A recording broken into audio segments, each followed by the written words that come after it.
Assalamualaikum, salam jenggot. Ketemu lagi sama gua, Cipang Bang Jenggot gitu. Channel gua Cipang Bang Jenggot. Oke.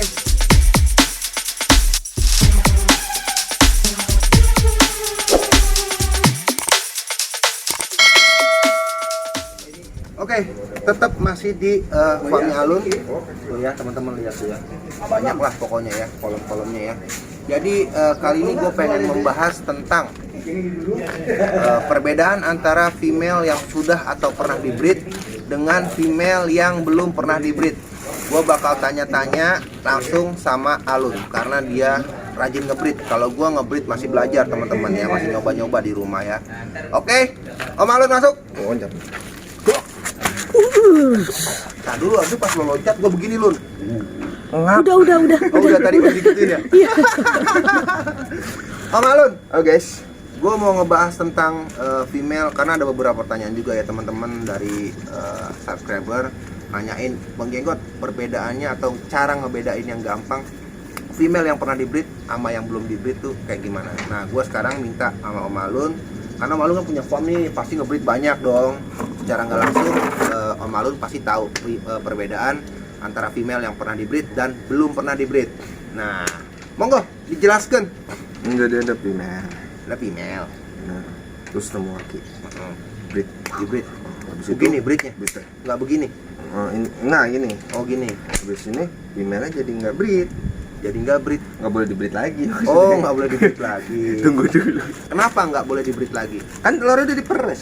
Oh, bukan nggak boleh di-breed lagi, boleh. Boleh, tapi diistirahatin dulu. Tapi diistirahatin dulu. Istilah katanya di karantina biar Karantina full dulu.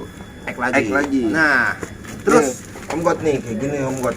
apa tuh? Ini kan female Avatar Cooper. Oh, female Avatar Cooper. Nah, ini kan udah pernah di-breed. Udah pernah di-breed. Tapi dia udah mulai ngisi Udah mulai ngisi kantong lagi. ya. Oh, perutnya udah gendut lagi. Nah, ini pokoknya kalau ngeliat female yang biasanya kan kalau female pertama itu kan kantong telurnya itu kan dia lebih bulat ya, nggak panjang. Oh, Dia ada yang bulat kan female itu, ada yang bilang ya, ini nggak tahu benar atau tidak ya. Ada yang bilang kalau female di breed pertama kali biasanya hasilnya kurang banyak. hasil peresannya. Iya, anakannya. keduanya biasanya lebih banyak. Nah, karena biasanya kalau kedua dia kantong telurnya juga lebih panjang Om. Oh, manjang ke Ke belakang. belakang, jadi si telurnya lebih banyak. Itu yang pernah gue tahu ya. Jadi satunya perbedaannya yang belum pernah di-breed biasanya lebih melendung ke samping. Iya, ke samping. Tapi ada juga yang udah manjang ke belakang. Ada juga udah manjang. Tapi sebagian besar seperti itu. Iya, dia perutnya kelihatan lah dari perutnya itu lebih kempes.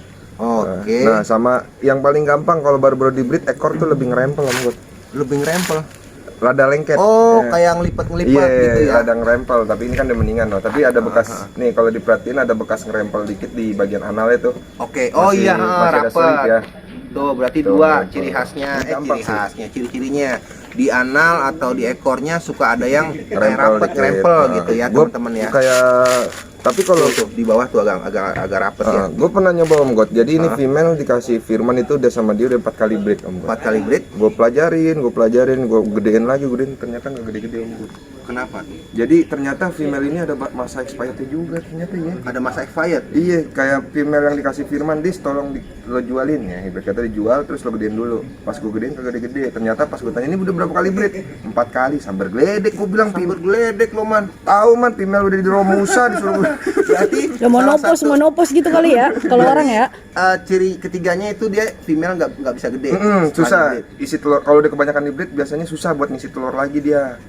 Gitu tuh. Oke. Terus yang paling gampang kira-kira dilihat kasat mata, oh ini udah pernah di-breed. Iya. Itu apa Om Alun biasanya? Biasanya sih ngerempel sih. Ngerempel yang paling Ngerempel gampang ya. Sama ini nih. Anal kalau dia ngebreednya di tempat kecil biasanya kan totak berantakan ya. Berantakan. Ngerempel Iya, tuh. iya, Kalau iya. telur kan emang dia bisa diisi lagi. Kalau udah jadi banyak lagi kan kadang-kadang kita nggak tahu ini udah pernah di-breed apa belum kan. Kalau udah full lagi gitu. Oke, berarti agak susah juga Agak ya susah juga. ngebedainnya ya. Makanya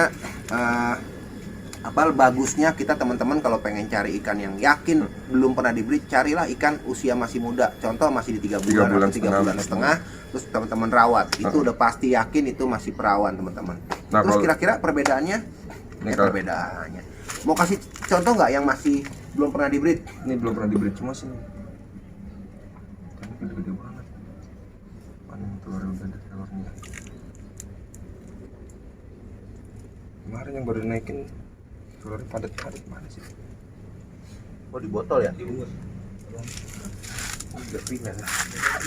Female.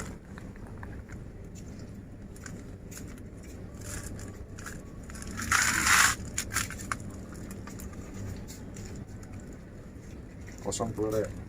Masih kosong. Om Don female yang gendut mana Om Don? Yang endut. Yang gendut. Yang Oh itu tuh, yang gua sortir tuh. Nah,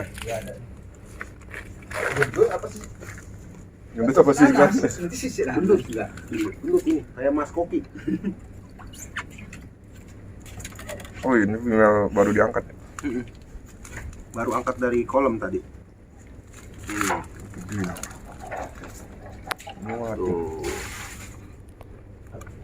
Tinggal mecah. Udah mecah ya. Tuh ya teman-teman bisa lihat tuh ya. Ekornya apa segala nggak ada yang ngerempel. Terus dia punya perutnya tadi bulat ke samping teman-teman. Wow. Itulah yang paling mudah sih itu ya tadi ngerempel sama dia punya kantong telurnya masih melebar ke samping. Ini female tinggal pecahnya Om God. Tapi ada cara juga Om God. Jadi mungkin kan kalau kayak kita kan seller ya hitungannya. Gimana caranya kita ngebreed ikan itu kita dapat anakan, kita dapat duit juga untuk dari indukannya kita jual. Nah ada juga cara buat ngebreed female selesai dibreed langsung dijual. Gimana tuh? Tanpa berantakan. Yang penting media breednya dulu. Media breednya kalau mau brand meminimalisir rontok atau berantem, media breednya lebih besar. Harus besar. Ada tuh. contoh? Kalau kita di Imperial sekarang pakai ini Om buat. Oh, untuk meminimalisir rusaknya si betina ya? Iya, jadi kita pakai wadahnya yang rada besar. Nah ini kan pas penjodohan ini kita sekat dulu. Oh, Om disekat God, begitu. tuh. Jadi dia adaptasi kenalan dulu 1 kali 24 jam, brand dia temenan, brand gak terlalu Biar agresif. kenal lah ya satu sama lain ya. Nah jadi kan bikin sarang, kita buka dia walaupun sontok-sontokan kan masih ada ruang buat kabur-kaburnya kan masih banyak. Agak luas lah ya. Ya, tapi segi negatifnya ada juga Om God. Apa tuh? Kadang-kadang lebih lama Untuk proses kawinnya, kawinnya. karena kan dia lebih luas tuh ya. Semua itu ada plus minusnya lah ya. Ada plus minusnya. Oke, jadi kurang lebih itu aja ya perbedaannya sih. untuk female yang sudah dibreed sama yang belum ya. Ya mudah-mudahan lah video ini bermanfaat. Kalau memang kita ada salah-salah ngomong atau mungkin kita salah dalam menjelaskan, boleh teman-teman koreksi di kolom komen. Nanti kita Sama-sama belajar. perbaiki ke depannya. Oke, teman-teman, yang positif diambil, yang negatif jangan diambil. Intinya kita sama-sama ini memajukan percupang Indonesia. Jadi tetap semangat di dunia ikan cupang. Salam cupang. Apa? Positif diambil, Positif diambil, negatif negatif jangan buang. diambil. Alun kalau tes swab negatif ambil, Ambil. positif langsung dikurung. Wah. Ya itu ya. Jadi ada negatif yang bagus, ada positif yang nggak bagus. Ada positif yang bagus, ada negatif yang bagus. Tergantung di bidang apa. Kayak Alun tadi jelasin apa? Colok-colok. Oke, tetap semangat di dunia ikan cupang. Salam cupang Indonesia.